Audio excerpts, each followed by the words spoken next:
Hi guys, I wanted to come on today just to give you all a little bit more of an update of what's going on with me.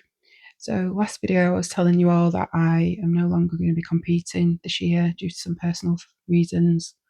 I just wanted to go a little bit more in depth about those and just shed some light on what's going on with me really.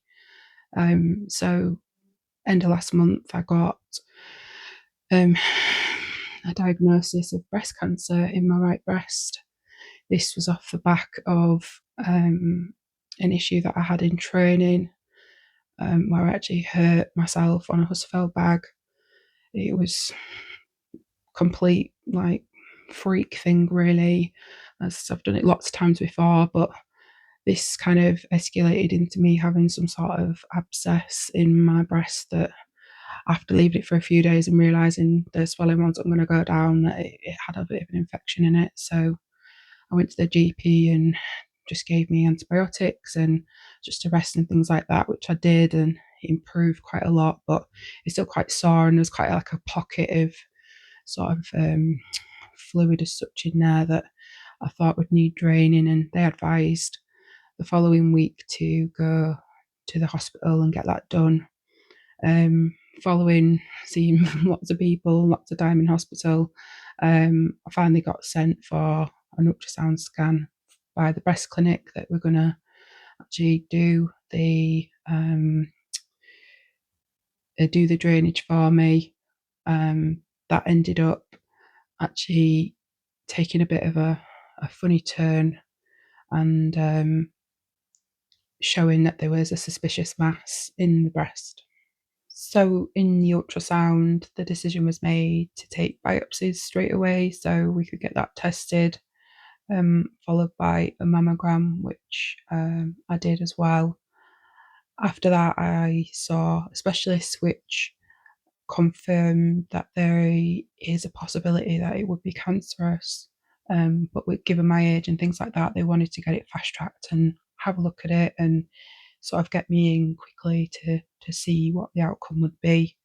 The following week, I did go into the breast clinic again and saw a consultant, which confirmed that it was a breast cancer in sort of the right breast. I think the only sort of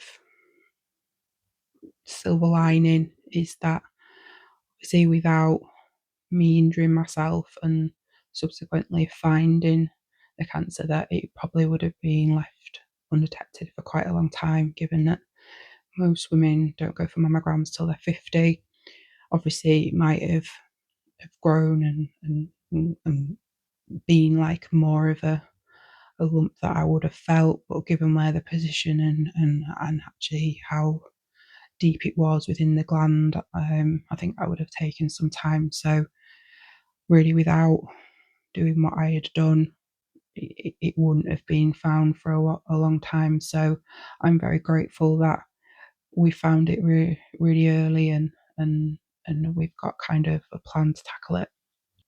So the first course of action was for me to have some genetic testing done, given my age, to see if I do carry the gene that's obviously going to make me more susceptible to having further cancers, whether it be breast or something else. So we're waiting on the results for that. I wanted to get my surgery done as soon as possible, so that was booked in, and that actually happened last week. I had that done last Monday. So I had a wide incision done on the breast, and the lump was taken along with like a cuff around it. And I had an incision done to take some lymph nodes from under my armpit as well, so they could be tested. Which, when I go back to the consultant next week, we'll have the results back from them, and we can decide what the best thing to do is next. Given that we won't get the test back for the genetic testing for probably, excuse me, another 3 to 4 weeks, they are going to hold off on any chemotherapy and radiotherapy and things like that, because there's a possibility that I might need more surgery. So we're just kind of waiting around for that, really. But looking forward to getting my dressings off. I have had a rough 10 days, 11 days since surgery. Really grateful for my family and Rob for supporting me and helping me. I thought that I might know how it was going to feel with the recovery and things like that. But I've struggled with things that I never even really thought about, down to getting dressed and showered and all those types of things. So I am just going to keep sort of plodding on and hope for the best, that, they got it all out and things like that. But yeah, it's been tough. I think the whole point of this video today was just to kind of let everybody know sort of the extent of things that's going on. Not for any pity or attention or anything like that. It's more for, we have had lots of questions about what's going on, and people have been kind, sort of not sort of prying as such, but it feels like, because I've kept it to myself purely to kind of protect my family and my children while they adjust to the situation, I actually feel like I can't necessarily process it fully myself. I've not been in denial as such. I've just been like, right, this is the problem and I need a solution. So let's fix it. Because that's the type of person I am. I can't be like a victim and be not seen as weak, but seen as somebody who can't get up when something knocks them down.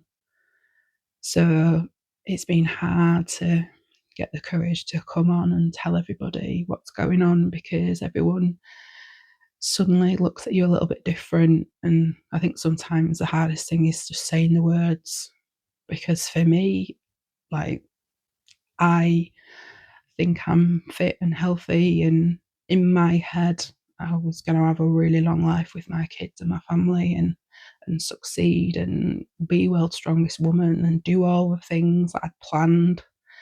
And suddenly someone comes along and says, actually, we need to put a pin in that, because we've got other stuff that we need to deal with. And, I'm not saying that all the things that I wanted are never going to happen, but perspectives change and priorities become clearer, and you realise that actually, your health is always something that you should aspire to improve, and just look after yourself. None of this is what I was going through. It could have been avoided.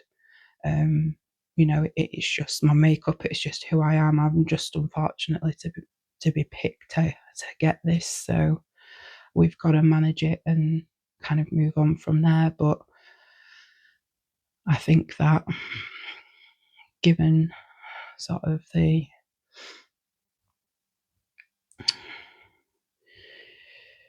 news that we've had, it's made me realise that I'm not as bulletproof and untouchable as maybe I thought I was. And that's a scary thought, that it's out of your control and there's nothing that you can do. So